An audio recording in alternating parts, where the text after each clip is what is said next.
महाराष्ट्र सरकारने मध्यंतरी हिंदी भाषा पहिलीपासून अनिवार्य केली। आपचा व इतर राजकीय पक्षांचा आणि शिक्षण तज्ञांचा विरोध पाहता शिक्षण मंत्र्यांनी ही सक्ती मागे घेणार असल्याचे सांगितले। परंतु त्यानंतर थेट शाळा सुरू झाल्यावर सर्वसाधारणपणे हिंदी पहिलीपासून शिकवले जाईल असा शब्दछल करणारा आदेश काढला। आता चर्चा करण्याचे वेळ काढू धोरण हे सरकार राबवत आहे। या युती सरकारच्या आश्वासन न पाळण्याचा आणि आडमार्गाने सक्ती आणण्याचा पुण्यात कर्वे पुतळा चौकात निदर्शने करत आम आदमी पार्टीने निषेध केलाय। शिक्षण हवंय। अरे हिंदीची सक्ती लादणाऱ्या युती सरकारचं करायचं काय?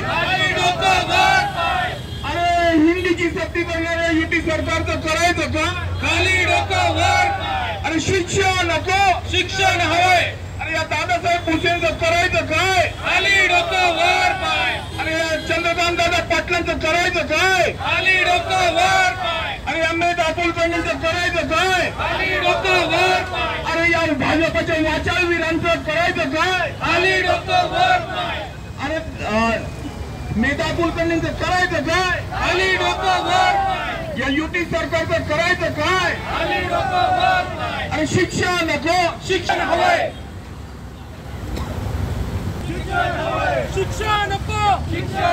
मुख्यत्वे बहुजन समाजाला व्यावसायिक आणि आर्थिक प्रगतीसाठी इंग्रजी आवश्यक वाटते। दुसरीकडे मराठी या मातृभाषेविषयी आपुलकी, आस्था आणि अभिमान, गर्व आहे। असे असताना लहान वयातच तिसरी भाषा म्हणून हिंदी भाषेला आडमार्गाने आणून तिला महाराष्ट्राची व्यवहार भाषा बनवण्याचे महायुती सरकारचे आणि त्यातील मुख्यत्वे भाजपचे राजकीय षडयंत्र आम आदमी पार्टी यशस्वी होऊ देणार नाही। इतर राज्यातील बोर्डातील विद्यार्थ्यांची स्पर्धा करताना अधिक मार्क मिळवून देणारे संस्कृत व इतर देशी परदेशी भाषा हा पर्याय खुला ठेवणेही आवश्यक आहे।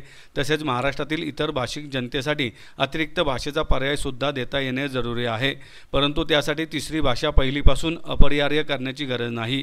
तिसरीमध्ये मातृभाषेत प्रावीण्य, सहावीमध्ये दुसऱ्या भाषेत प्रावीण्य आणि नववीमध्ये तिसऱ्या भाषेत प्रावीण्य या पद्धतीचे भाषा धोरण नवीन शिक्षण धोरण 2020 नुसार लागू करावे अशी मागणी यावेळी करण्यात आली। या युतीच्या सरकारच्या भाषाविषयक षडयंत्राविषयी माय मराठीविषयी प्रेमाचा दिखावा करणारे बहुतेक सर्व भाजपचे वाचाळ नेते गप्प आहेत।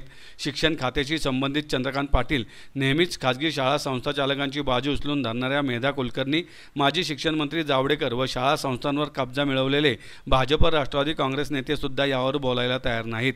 ही बाबच यामागचे हितसंबंध उघड करते। भाजपच्या बालेकिल्ल्यात असलेल्या पुण्यातील आणि मुख्यत्वे कोथरूडमधील ही मंडळी हाताची घडी तोंडावर बोट धरून बसली आहेत अशी टीका यावेळी करण्यात आली। या आंदोलनात आपचे मुकुंद किर्दत, सुरेखा भोसले, शंतनू पांडे, शीतल कांडेलकर, अमोल मोरे, सुनील सौदी, संतोष काळे, सुभाष करंडे, उमेश बागडे, आरती करंजावणे, अंजना वांजळे, बाबासाहेब जाधव, अक्षय शिंदे, सतीश यादव, निलेश वांजळे, संजय काटारनवरे, अजय मनोज, सुनील भोसले, प्रशांत कांबळे यांच्यासह कार्यकर्ते मोठ्या संख्येने उपस्थित होते। आणि या हिंदीच्या सक्तीच्या विरोधामध्ये आम आदमी पार्टीने 100% पावलं उचललेली आहेत। आणि मग त्याच्यानंतर लोकांच्या दबावामुळे, मनसे आणि इतर राजकीय पक्षांच्या भूमिकेमुळे, आम आदमी पार्टीच्या मुख्य भूमिकेमुळे सरकार 2 पावलं मागे गेलं। दादासाहेब भुसेंनी आपल्या सर्वांना आश्वासन दिलं की मी सक्ती करणार नाही। परंतु त्यानंतर शाळा सुरू झाल्या आणि शाळा सुरू झाल्यानंतर अचानकपणे त्यांनी पुन्हा ही हिंदी ही मागच्या दराने आणलेली आहे। म्हणजे अनिवार्य हा शब्द काढून सर्वसाधारणपणे अशा पद्धतीचा शब्द त्यांनी वापरून एकार्थाने शब्दछल करत पुन्हा हिंदीची सक्ती आणलेली आहे। आणि त्याच्या विरोधात आम आदमी पार्टी आज आंदोलन करते आहे।